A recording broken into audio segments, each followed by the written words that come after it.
आकाशवाणी नागपूर वीणा डोंगरवार आपल्याला ठळक बातम्या देत आहे।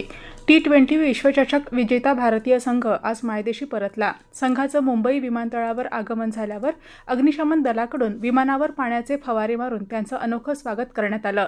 सध्या मरीन ड्राईव्ह इथं भारतीय संघाची विजयी मिरवणूक काढण्यात आली असून इथं हजारो क्रिकेट प्रेमींनी गर्दी केली आहे।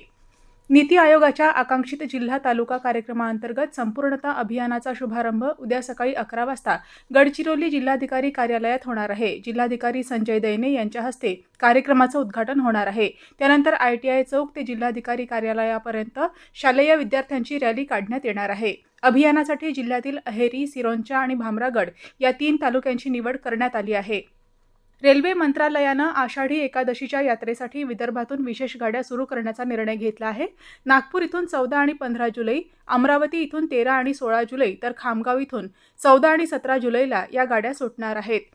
माध्यमिक शालांत प्रमाणपत्र इयत्ता 10वी आणि उच्च माध्यमिक प्रमाणपत्र इयत्ता 12वी पुरवणी परीक्षेचे ऑनलाईन प्रवेशपत्र आजपासून उपलब्ध करून देण्यात आले आहेत। या संदर्भात तांत्रिक अडचणी उद्भवल्यास माध्यमिक शाळा तसंच कनिष्ठ महाविद्यालयांनी विभागीय मंडळाकडे संपर्क साधावा असं महाराष्ट्र राज्य माध्यमिक आणि उच्च माध्यमिक शिक्षण मंडळाचे प्रभारी सचिव शैलेंद्र पाटील यांनी प्रसिद्धी पत्रकाद्वारे कळवलं आहे।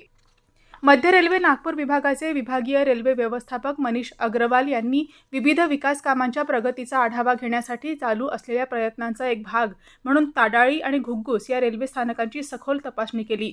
या भेटीदरम्यान त्यांनी स्थानकावरील पायाभूत सुविधांची काळजीपूर्वक पाहणी केली।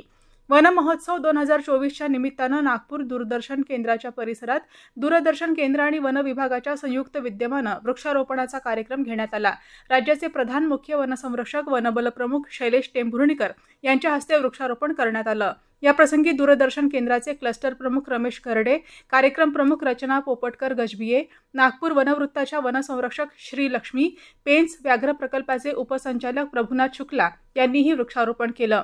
विदर्भात येत्या 8 जुलैपर्यंत कमी अधिक प्रमाणात पावसाचा इशारा देण्यात आला आहे। आज वर्धा, भंडारा, गोंदिया, चंद्रपूर, गडचिरोली इथं तुरळक ठिकाणी मेघगर्जनेसह पाऊस पडण्याची शक्यता हवामान खात्यानं व्यक्त केली आहे। येत्या 6, 7 आणि 8 जुलैला विदर्भाच्या सर्व जिल्ह्यात विजांचा कडकडाट आणि सोसाट्याच्या वाऱ्यासह पावसाची शक्यता असून इथं सतर्कतेचा येलो अलर्ट जारी करण्यात आला आहे। याबरोबरच हे ठळक बातमीपत्र संपलं। नमस्कार।